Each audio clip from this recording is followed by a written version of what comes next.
Now we're going to talk about doing a literature review.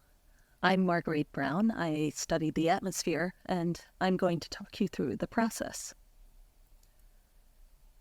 We're going to focus on a few specific aspects of doing a literature review, notably finding and accessing papers, the goals of the literature review, and some equity considerations. The first challenge when starting a literature review is to determine what keywords will give you the most useful information. If you're not sure where to start, you can try asking experts, collaborators, and so on for some guidance, or using AI tools to find keywords. However, we do need to give you a warning. Sometimes AI will give you fake papers, so it's important to only use it to identify keywords and not as your entire literature review. Once you have a keyword, you can find papers using Google Scholar.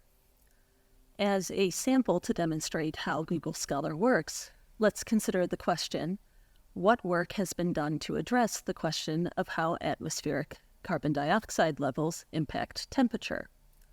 And the keywords we're going to focus on are climate sensitivity CO2. So when you do a Google Scholar search, you're going to come up with a list that looks something like this, and the list can be very long and overwhelming. So in order to narrow it down a little bit, I'm going to recommend that you start by adding the word review at the end of your search, and this will direct you to what are called review papers, which summarize the results of a lot of other papers that have come out in the time before. Within this list, we can also get some information about these papers that might be useful. For instance, the year that they were published.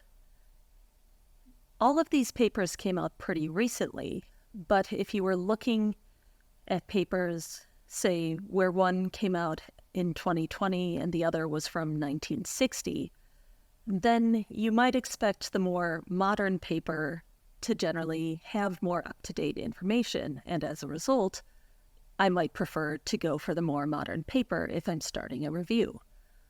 As it is, since all of these are pretty close to coming out around the same time, I would consider looking at all of them if I were starting my literature review. Additionally, we can see how many times each paper has been cited. This gives a rough estimate of how influential the paper has been, but it is not the only relevant factor. And like I said before, I would consider looking at all three of these papers if I were starting my literature review on the topic of CO2 climate sensitivity. After you choose a review paper, you can read through it for a summary of the literature.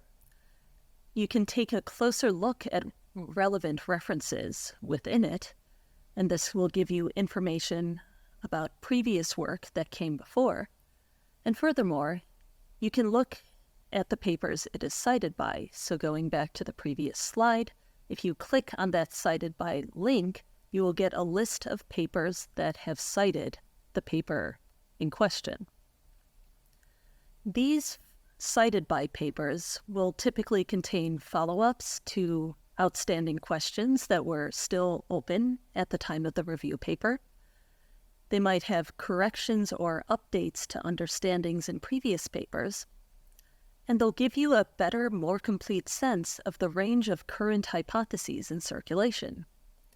When you're going through these lists, check the titles and abstracts to determine whether a paper might be relevant to the research you're doing. Sometimes you will, as you go through your literature review and your Google search, you will encounter that a paper you want to access is behind a paywall, and they're asking you to pay for it. There are a few ways to get around this. First, you might be able to gain access through a company or university that you're affiliated with.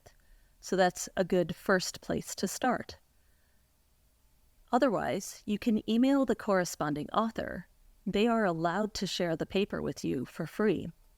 Additionally, authors may post versions of the paper to their personal websites or sites like archive.org and the ESS Open Archive. Now let's talk about the goals of the literature review. When we're doing a literature review, we're trying to answer questions like, what is known about the phenomenon? What has already been done to address the research question? What hypotheses have been emitted in the field? And do any previous papers offer a good starting point? To illustrate how these might be incorporated into a paper, we will use examples from a historical paper by Arrhenius that established that carbonic acid, or carbon dioxide, had an impact on the surface temperature of the Earth. First, what is known about the phenomenon? In Arrhenius's time, he would have known, thanks to a few authors, that the atmosphere allows visible light from the sun to pass through, but absorbs outgoing infrared radiation, and that the planet is warmer because of this so-called selective absorption. From a few additional authors, he would have known that trace amounts of carbon dioxide and water vapor are the main sources of selective absorption. Additionally, in lab experiments, it had been shown that the amount of radiation absorbed increased with the concentration of these gases, and the temperature of the gases increased. Secondly, what hypotheses have been emitted in the field? In his 1896 paper, Arrhenius mentions a few different hypotheses, including that water vapor has the greatest influence on the temperature of the Earth, or that carbonic acid, also known as carbon dioxide, has the greatest influence, while still others suggest that maybe sometimes it's one and sometimes the other. So this was the range of hypotheses that was available when Arrhenius was writing this paper. Lastly, do any previous papers offer a good starting point? In his 1896 paper, Arrhenius stated, there are other researches by Langley in his work on the temperature of the moon, with the aid of which it seems not impossible to determine the absorption of heat by aqueous vapor, or water vapor, and by carbonic acid, carbon dioxide, in precisely the conditions which occur in our atmosphere. So he found this good starting point and used that as the basis of his research. Now let's talk a little bit about equity and citations. Who tends to get overlooked in citations? Citations in science often reflect inequities. For example, some of the groups that tend to be undercited include female scientists, climate scientists from the Global South, and indigenous knowledge. As a particular example, Eunice Foote was a woman scientist who published a paper identifying the warming effect of water vapor and CO2 in 1856. Her work predated many of the male scientists who later reached the same conclusions, but was not cited by them. Additionally, climate scientists from the Global South account for only about 10% of citations, in spite of making up roughly 80 to 90% of the world's population. Finally, indigenous knowledge is often overlooked, or even worse, used without being properly credited. We include some information about this in the notebook. If you know of other resources addressing these inequities, we absolutely invite you to share them with us. Finally, we have a disclosure.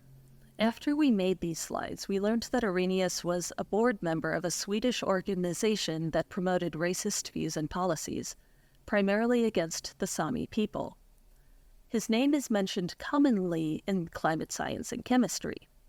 Equity in science is complicated by narratives that emphasize only the positive contributions of these historical figures and neglects or overlooks the significant ways that they perpetuated harm. We have some more information about this at this link below, and in addition, we posted this in the notebook if you are interested. So just to wrap up, We've gone through the process of doing a literature review, and now you've learned about finding and accessing papers, the goals of the literature review, and how to take equity into consideration when you're doing the literature review. You can check out the notebook for more information and guidance.